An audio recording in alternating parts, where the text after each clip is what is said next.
Assalamualaikum warahmatullahi wabarakatuh.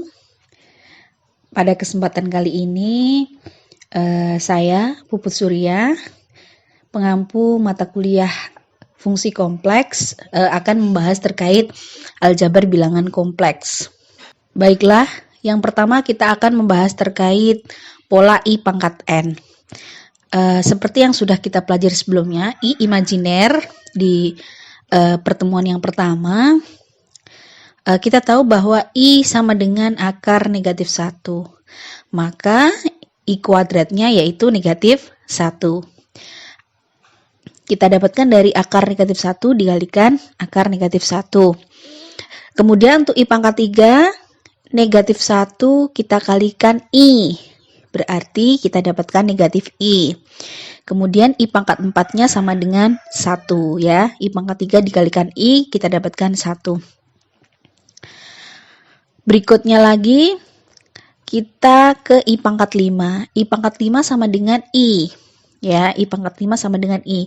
I pangkat 4 kita kalikan dengan I. Berarti 1, I pangkat 4-nya 1, kita kalikan I, maka kita dapatkan I.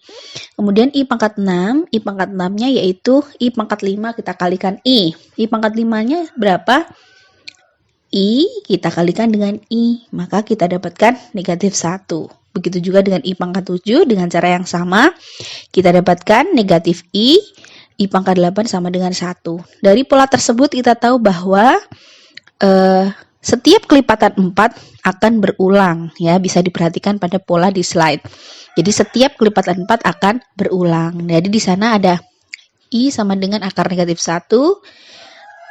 Kemudian di I pangkat 5 kembali I pangkat 6-nya negatif 1 sama dengan sebelumnya di I pangkat 2 yaitu negatif 1. Jadi setiap kelipatan 4 merupakan pengulangan, begitu.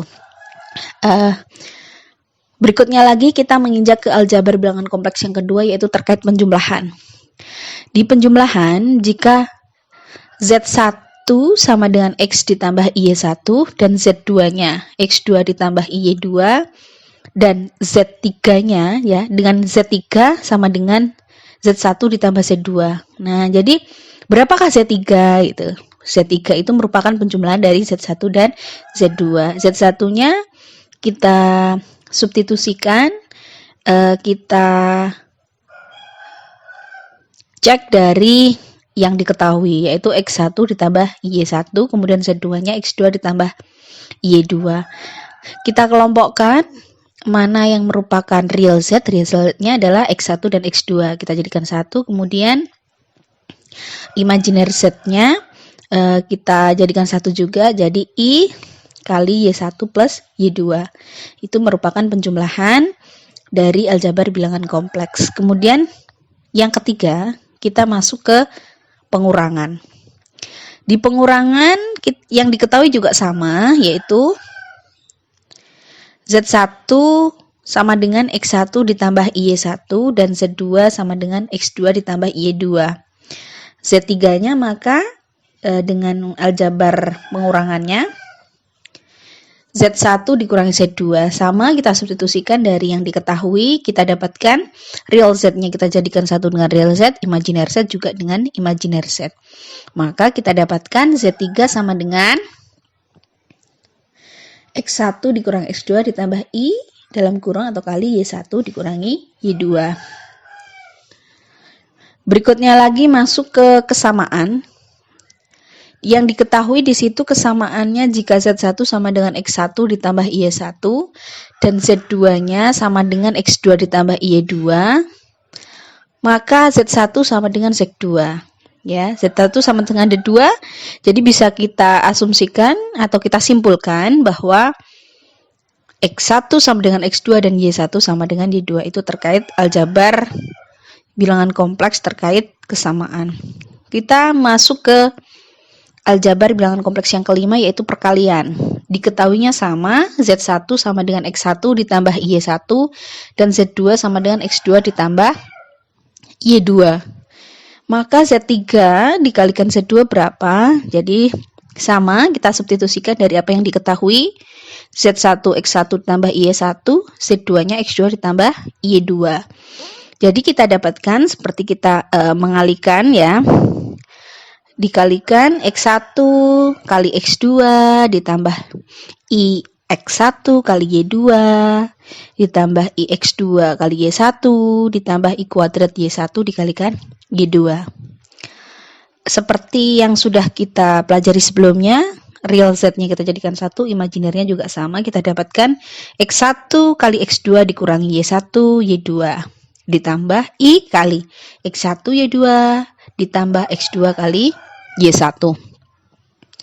Kemudian kita masuk ke yang terakhir, aljabar bilangan kompleks, yaitu konjugasi. Apa sih itu konjugasi ya? Konjugasi misalkan diketahui Z-nya X ditambah Y.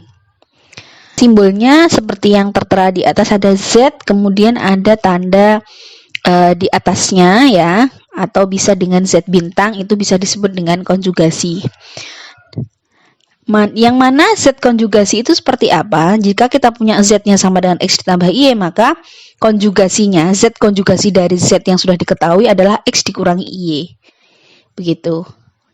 Nah, bagaimana bisa seperti itu? Jadi kita ketika tahu imajinernya adalah negatif, imajiner Z-nya, maka konjugatnya menjadi positif, dan sebaliknya. Jika yang diketahui imajiner Z-nya positif, maka konjugatnya atau konjugasinya adalah negatif. Nah, misalkan kita perhatikan di situ ada Z dikali Z konjugat. Ya, Z-nya adalah X ditambah Y. Kemudian Z konjugatnya X dikurangi Y, maka kita dapatkan X kuadrat dikurangi IXY ditambah IXY dikurangi I kuadrat Y kuadrat. Dari persamaan tersebut, kita tahu bahwa IXY ditambah IXY itu, mohon maaf, negatif IXY ditambah IXY itu bisa kita coret, hasilnya adalah 0. Maka kita dapatkan X kuadrat ditambah Y kuadrat ya. Kita tinggal itu dari hasil Z dikali Z konjugat. Nah, kita tahu bahwa X kuadrat ditambah Y kuadrat itu merupakan bagaimana ketika kita mencari panjang dari suatu hipotenusa di teorema Pitagoras. Kalau kita bicara vektor, maka itu merupakan panjang resultan. Begitu penjelasan dari saya terkait aljabar bilangan kompleks. Terima kasih. Sampai jumpa di video pembelajaran berikutnya. See you next time. Wassalamualaikum warahmatullahi wabarakatuh.